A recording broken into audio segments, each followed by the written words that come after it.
아름다운 말, 아름다운 행동, 아름다운 삶, 이것이 분명히 있고, 이런 인생을 살기 위해서는 분명한 법칙이 있는데, 그것이 바로 우리의 생각을 아름답게 디자인한다는 것입니다.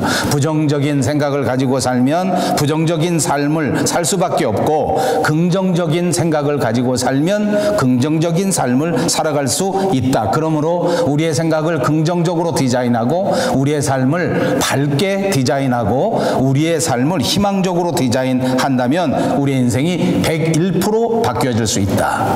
왜 100%인데 또 그 100%가 아니고 101%인가 하고 보니까, 보통 우리가 세상에서 말할 때 삶을 2번 살아간다 해서 제2의 인생이라는 것이 있고, 그동안 아무 생각 없이 그냥 살아갔다면 새로운 생각을 각성해서 제2의 인생을 살아가기 때문에 그것은 100% 바뀌어지는 인생이고, 101% 바꿔지는 것은 이제 이렇게 제2의 인생, 새로운 인생을 살아가는데, 거기다 1% 보너스는 바로 이제 우리가 영적인 생각을 갖고 영적인 꿈을 갖고 영적인 비전을 가지고 살아갈 수 있기 때문에, 이런 새로운 인생의 출발을 가리켜 101%의 인생이라 이렇게 말하는 것입니다.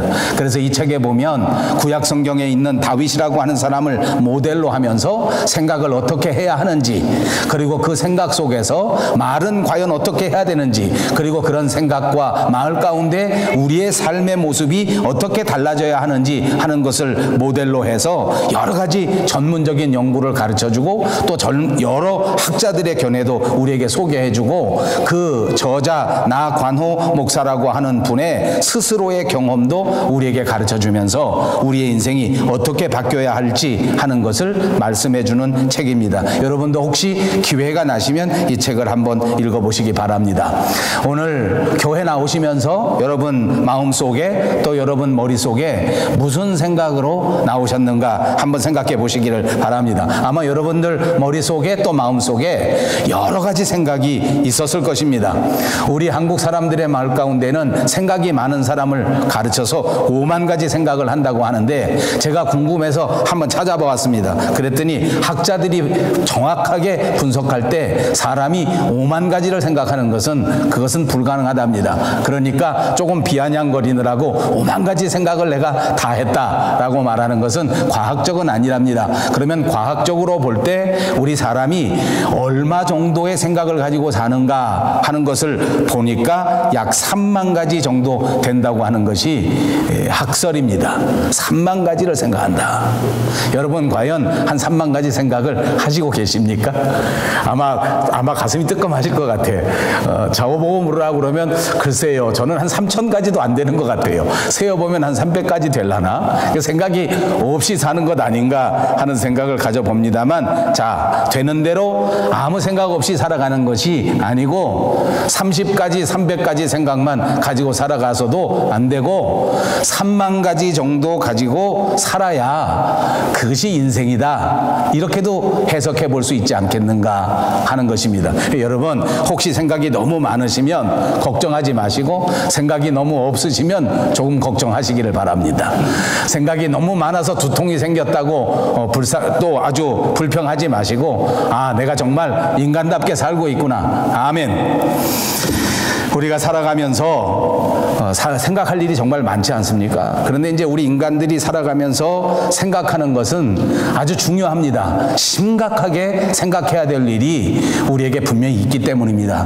그냥 생각하다가 그냥 넘겨버리고 그냥 없애버려서는 안 되는 중요한 일이 우리에게 있기 때문에 이것은 아주 심각하게 깊이 생각해야 되는데, 문제는 이렇게 깊이 생각해야 될 것은 깊이 생각하지 않고 그냥 넘겨버리고 그냥 지나가 버려야 될 생각들은 꼭 붙들고 자꾸 깊이 생각하기 때문에 우리가 문제가 되는 것 아닌가. 여러분 한번 우리가 스스로 생각해 봅시다. 살아가면서 그냥 생각에 깊이 담지 말아야 될 것들은 참 많습니다. 다른 사람이 내게 상처를 주고 마음에 실수를 하는 것은 정말 슬픈 일입니다. 당하는 사람의 입장에서 보면 정말 지워지지 않습니다. 그러나 잠시 생각해 보면 사람은 누구나 말에 실수를 합니다. 어떤 사람도 행동에 실수가 없는 사람이 없습니다. 누구든지 그냥 쉽게 생각하고 이해하고 넘 넘겨버리면 될 일을 그걸 가지고 깊이 생각한다. 왜 저 사람이 내게 이렇게 말할까? 왜 저 사람은 내게 이렇게 행동할까? 왜 저 사람은 나에게 이런 모습을 보일까? 하는 것을 너무 깊이 생각하다 보면 그것도 문제가 되는 경우가 많다 그 말입니다. 그럼에도 불구하고 우리가 살아가면서 생각이 비슷하거나 생각이 같으면 정말 행복한 일입니다. 반대로 말해서 우리가 살아가면서 생각이 같지 않으면 그거 정말 불행합니다. 남자와 여자가 서로 교제합니다. 서로 결혼합니다. 무엇을 가장 중요하게 생각하면서 살펴보아야 할까? 생각을 살펴보아야 합니다. 다시 말하면 사고방식을 살펴봐야 합니다. 그래서 생각이 비슷하거나 사고방식이 비슷한 사람끼리 결혼해서 살면 굉장히 좋습니다. 이 사고방식이 서로 다르면 문제가 많이 발생하게 된단 말입니다. 사람들이 서로 간의 생각을 중요하게 생각하지 않은 채 서로 교제할 때는 그저 배경을 중요하게 생각하고 물질을 중요하게 생각하고 얼굴을 중요하게 생각하고 키를 중요하게 생각하면서 관심을 갖는데 그렇지 않습니다. 사실은 다른 사람들과 중요한 결정을 할 때에는 사고방식이 어떠한가, 생각이 어떠한가 하는 것을 깊이 생각해야 된단 말입니다. 우리 스스로의 삶을 한번 살펴보면 우리가 금방 알 수 있습니다. 우리가 살아가면서 매일 한 가정 안에서 서로 같이 생각하지 않기 때문에 사고방식이 서로 같지 않기 때문에 갈등이 얼마나 많은가 그 말입니다.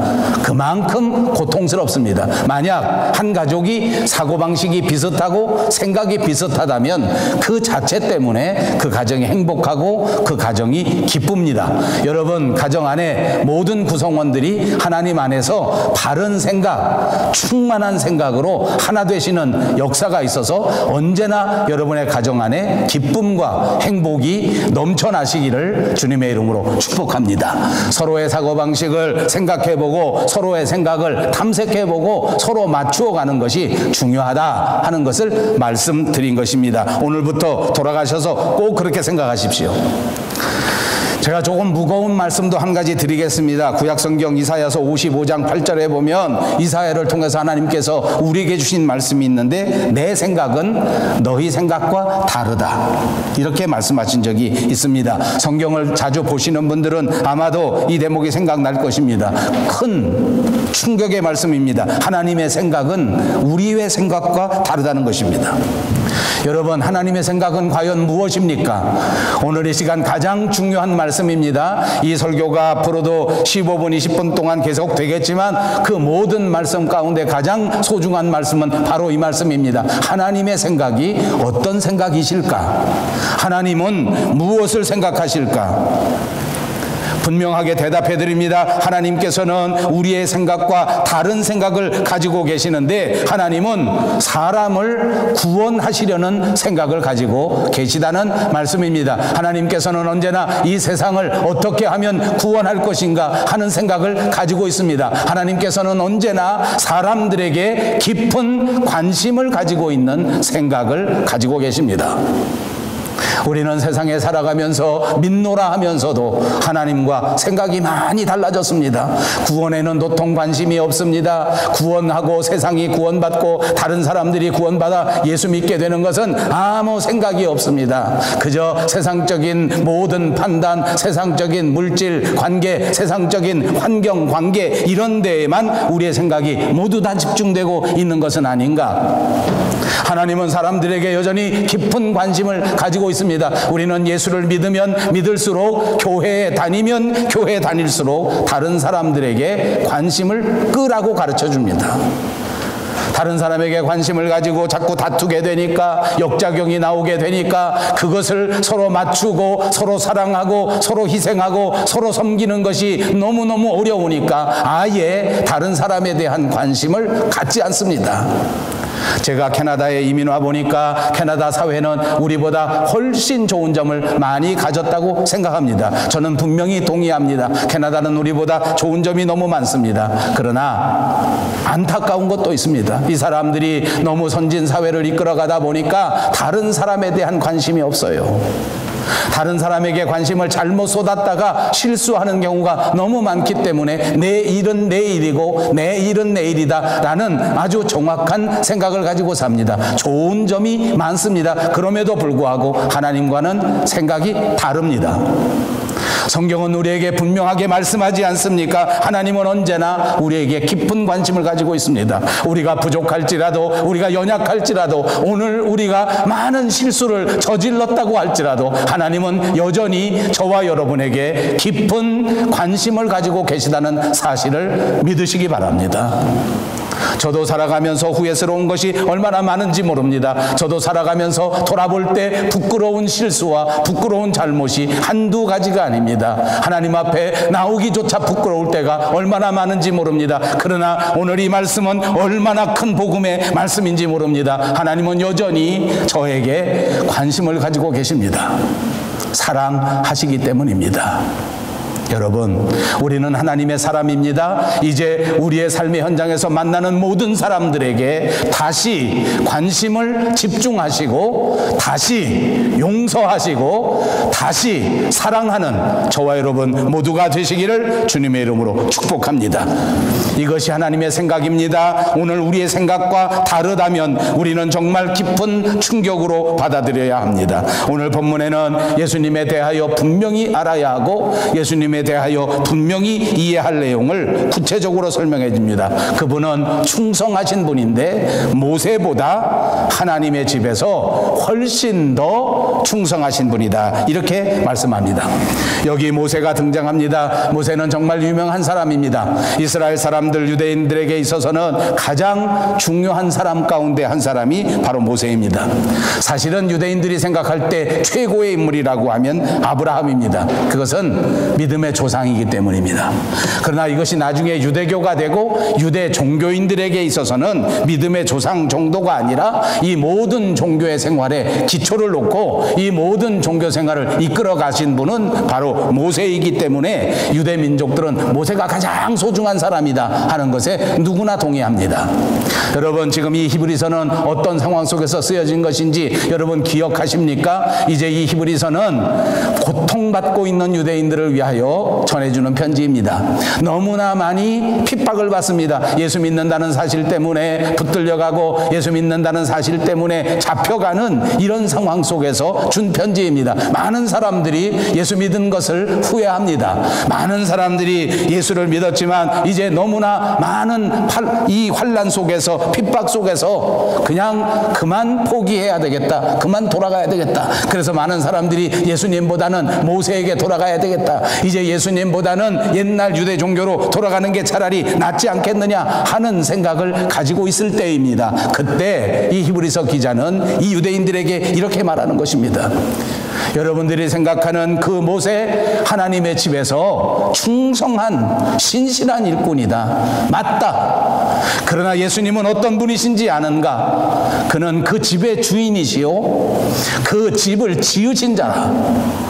그러므로 모세보다 훨씬 더 위대한 분 그리스도이시다. 우리는 결단코 그리스도를 놓아서는 안 된다. 우리는 결단코 그리스도를 배반해서는 안 된다. 모세는 하나님의 집에서 충성했지만 그러나 그 집을 지으신 예수 그리스도를 꼭 붙들고 가는 것이 진정한 신앙의 삶이다 라고 가르쳐 주시는 줄로 믿습니다.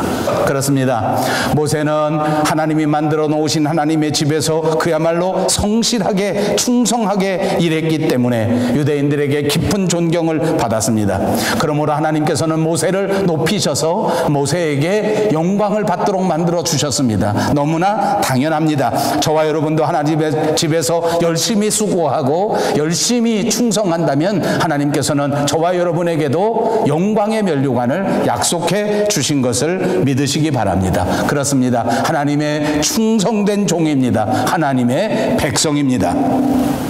그런데 예수님은 어떤 분이신가? 예수님은 이런 정도가 아니라 바로 그 집의 주인이다. 집이 이스라엘이라면 이스라엘 백성의 주인이 예수님이시다. 집이 만약 나라면 하나님은 내 인생의 주인이시다. 그러므로 내 인생의 주인이신 예수님을 버리고 다른 어떤 곳으로 가서는 안 된다. 그분은 우리의 주인이시고 모세의 얼굴에 있는 광채는 잠시 있다가 없어질 광채이지만 그러나 우리 주 예수 그리스도는 영광과 존귀로 관을 쓰신 분이요 하나님 그 본체라고 하는 사실을 잊어서는 안 된다고 가르쳐주고 있는 것입니다. 그렇습니다. 사랑하는 여러분, 우리는 모세보다 뛰어나신 예수 그리스도를 꼭 붙잡아야 할 줄로 믿습니다. 여러분을 축복합니다. 이제부터 결단코 흔들리지 마시고 마지막 주님 만나는 그날까지 영광과 존귀의 간을 쓰실 우리 주 예수 그리스도를 꼭 붙들고 살아가시는 우리 영성의 자랑스러운 신앙인들이 다 되시기를 주님의 이름으로 축복합니다. 그렇습니다. 유대인들은 지금 예수님을 놓아 버릴 수밖에 없는 환난 속에 있습니다. 스스로 고민합니다. 다시 유대교로 돌아가는 것이 어떨까? 다시 모세에게 가는 것이 어떨까? 왜냐하면 너무나 많은 고난을 당하기 때문입니다. 고난이 심하기 때문입니다. 여러분, 고난은 어떤 것입니까? 우리에게 아픔을 주는 것입니다. 어찌 보면 아픔이 없다면 고난이 아닐지도 모릅니다. 외롭기 때문에 아픕니다. 소외받았다고 생각하기 때문에 아픈 것입니다. 우리의 육체에도 질병이 찾아옵니다. 그것은 당연히 아픕니다. 이렇게 힘들 때, 이렇게 아플 때 우리의 구원자이신 예수 그리스도를 생각하시고 붙드시고 꼭 새 힘을 얻고 새 능력을 얻게 되시기를 다시 한번 주님의 이름으로 축복합니다. 오늘 본문의 말씀 속에서는 우리에게 가르쳐줍니다. 그리스도는 하나님의 집을 맡은 아들이다. 율법주의자들은 모세를 예수님보다 훨씬 더 높게 생각하기 시작했습니다. 그래서 이제 예수 믿는 사람들, 예수님 모든 사람들과 함께 대치하게 된 것입니다. 오늘 히브리서 기자는 모세를 더 우월하게 여기는 유대인들에게 분명히 선포합니다. 모세보다 훨씬 우월하신 분이 예수 그리스도다. 본문 3절 4절로 보십시오. 그는 모세보다 더욱 영광을 받을 만한 것이 마치 집 지은 자가 그 집보다 더욱 존귀함 같으니라. 집마다 지은 이가 있으니 만물을 지으신 이는 하나님이시라. 예수님이 모세보다 더 영광을 받으실 만한 이유는 바로 예수님께서 그 집을 지은 창조자이시다 하고 설명해 주는 것입니다. 모든 집마다 지은 건축자가 있고 창조자가 있듯이 오늘 만물을 지으시니 저와 여러분을 지으신 이는 예수 그리스도이십니다. 그 하나님과 예수님은 함께 저와 여러분을 만들어 주신 분이라고 하는 사실을 잊지 마시기를 바랍니다. 아까도 말씀드린 것처럼 모세는 분명히 신실한 종이었습니다. 그는 충성된 종이었습니다. 누구나 알고 있는 것입니다. 하나님 안에서, 하나님의 집에서 하나님의 명령을 따라 그는 신실하게 충성했습니다. 백성을 위하여 40년 동안 광야에서 정말 성실하게, 그야말로 신실하게 주의 사역을 다 감당했습니다. 본문 5절을 보십시오. 또한 모세는 장래에 말할 것을 증언하기 위하여 하나님의 온 집에서 종으로 신실하였고, 모세의 사역은 바로 이것입니다. 하나님의 집에서 종으로서 충성스럽게 섬겼습니다. 모세보다 우월하신 예수님은 6절에 말씀합니다. 그리스도는 하나님의 집을 맡은 아들로서 그와 같이 하셨으니 우리의 소망과 확신과 자랑을 끝까지 굳게 잡고 있으면 우리는 그의 집이 된다. 여러분, 이것이 얼마나 큰 비결입니까?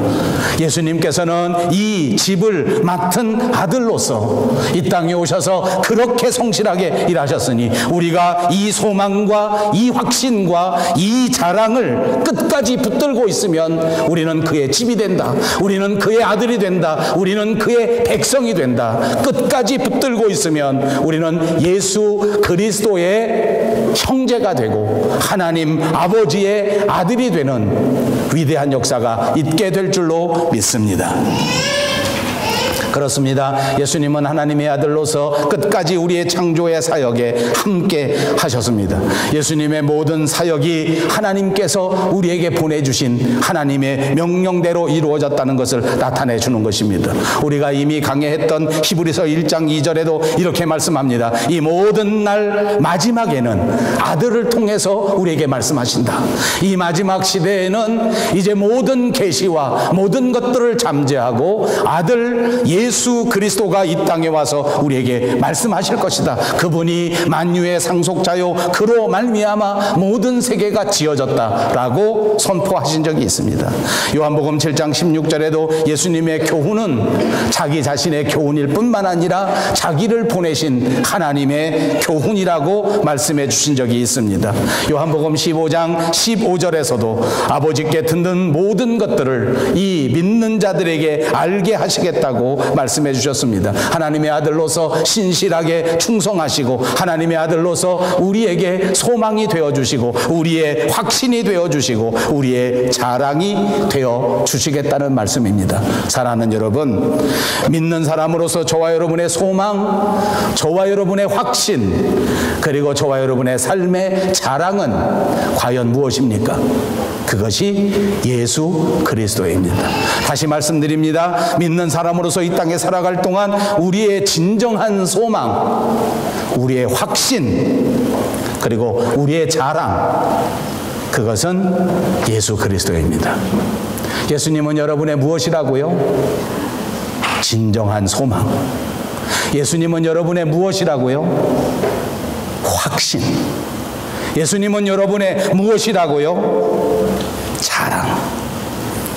그렇습니다. 이 세상에 살아가시는 동안 이 소망과 이 확신과 이 자랑을 꼭 붙드시고 풍성한 은혜의 삶을 살아가시기를 바랍니다.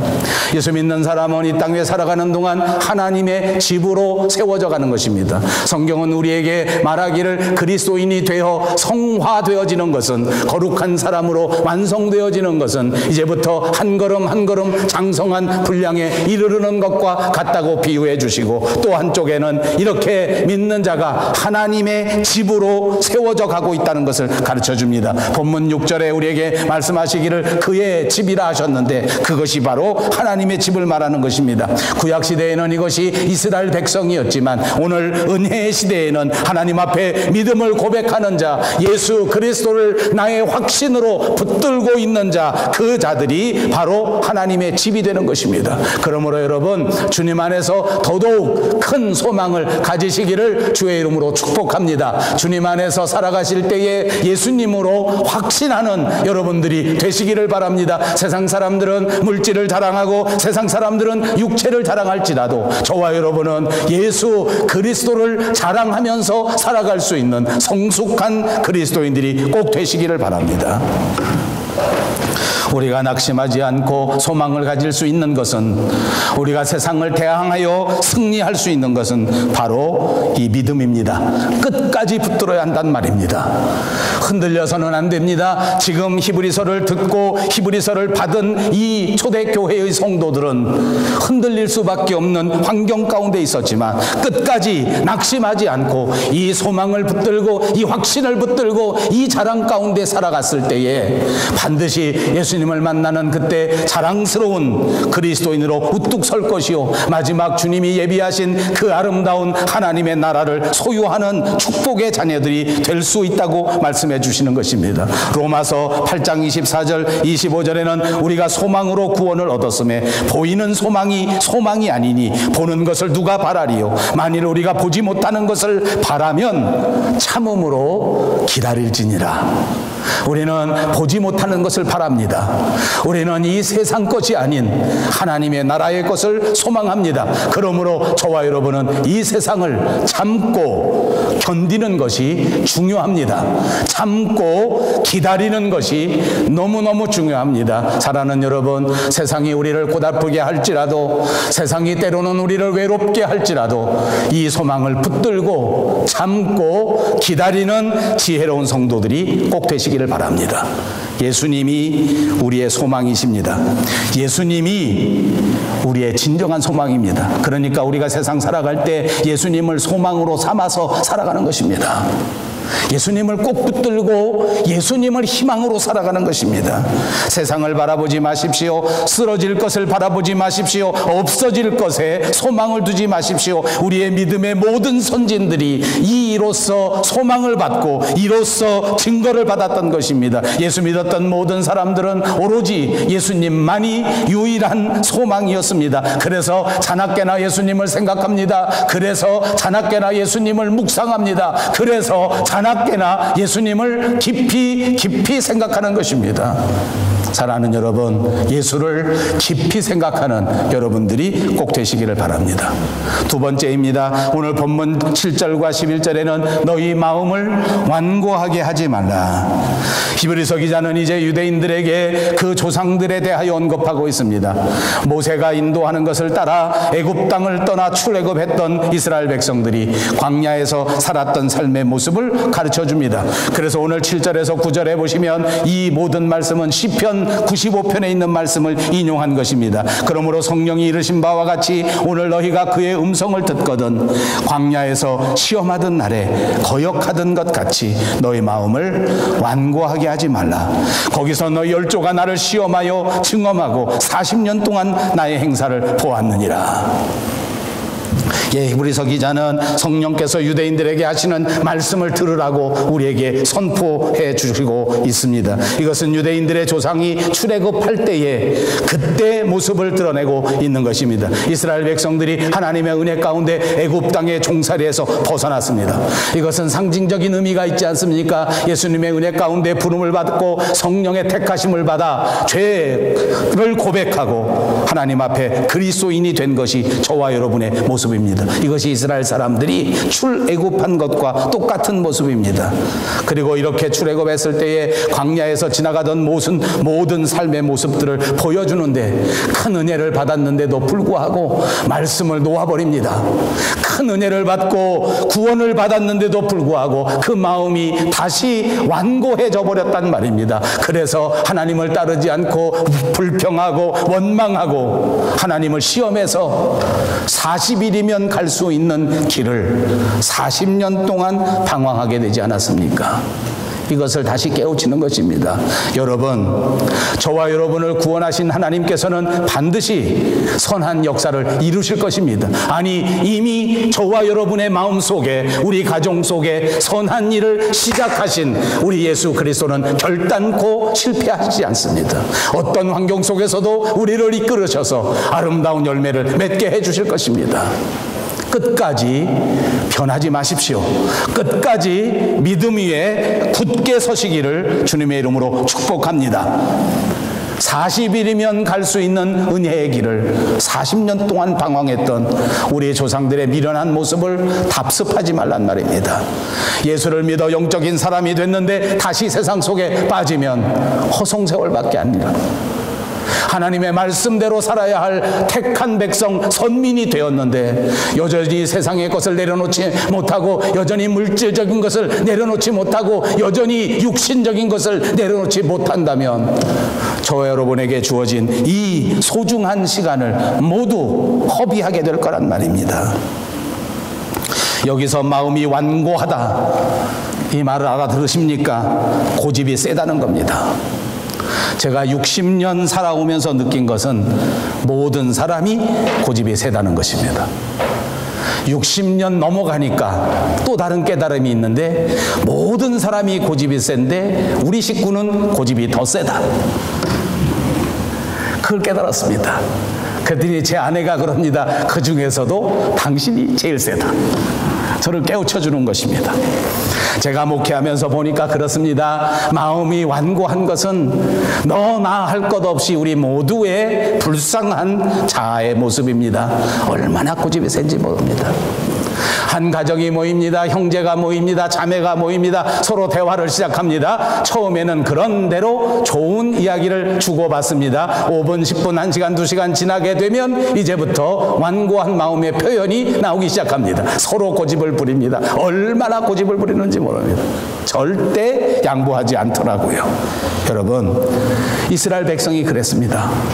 구원을 받았는데 애굽 땅에서 벗어나 기적적인 역사로 그 홍해 바다를 건너왔는데, 이미 다 보았는데, 이미 다 체험했는데 그만 마음이 다시 굳어지는 거예요.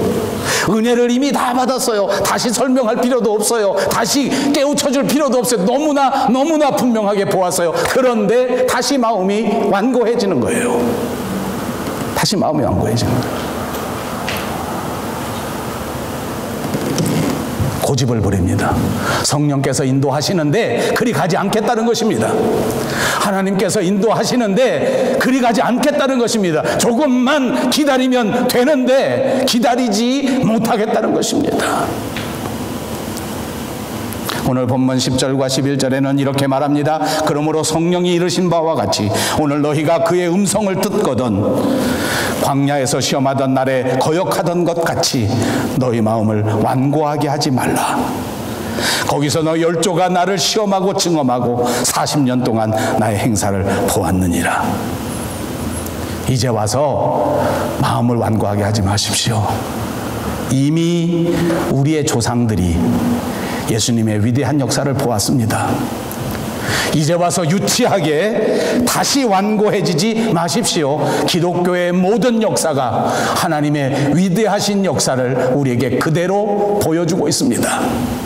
이제 우리가 말씀에 순종하면 되는 일입니다. 말씀대로 따라가면 되는 것입니다. 하나님께서 지어져 가는 이 하나님의 집을 충성되이 지어가면 되는 것입니다. 말씀대로 날마다 거룩하게 지기 위하여 노력합니다. 말씀대로 날마다 예수를 깊이 생각하기 위하여 노력합니다. 말씀대로 나눔과 섬김의 삶을 살기 위하여 노력합니다. 그렇게 하시면 되는 것입니다.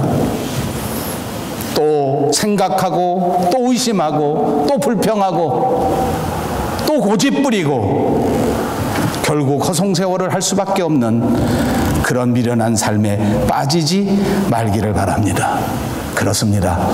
믿음의 생활이라고 하는 것은, 우리의 영성의 생활이라고 하는 것은 내 마음속에서 시작하는 것입니다.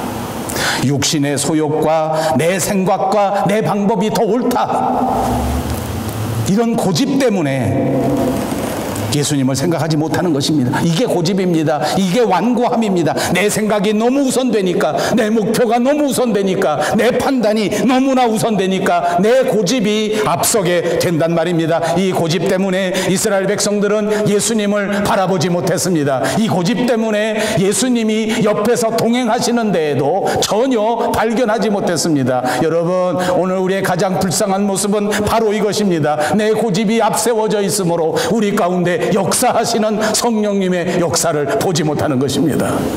나와 함께 내 인생길을 걸어가시는 이 성령님의 역사를 내가 보지 못하는 것입니다. 왜? 내 고집 때문에, 내 완고함 때문에, 내 잘못 때문에, 내 욕심 때문에. 여러분, 하나님이 보고 싶으십니까? 여러분, 오늘도 여러분을 뜨겁게 사랑하시는 주 성령님을 체험하고 싶으십니까? 완고함을 내려놓으십시오. 고집을 내려놓으십시오. 예수님은 모세보다 우월하십니다. 예수님은 모세보다 훨씬 더 탁월하신 분이십니다. 예수님은 우리를 만드신 창조주 하나님이십니다. 예수님은 우리가 믿는 믿음의 도리입니다. 예수님은 우리가 평생토록 붙들고 가야 할 우리의 소망이십니다. 그리고 예수님이야말로 반드시 저와 여러분을 우리 하나님 아버지 앞으로 인도해 주실 분인 줄로 믿습니다. 이 예수님을 깊이 생각하시고 그 소망과 그 확신과 그 자랑을 끝까지 붙들고 살아가시는 저와 여러분 모두가 되시기를 주님의 이름으로 축복합니다. 기도하겠습니다.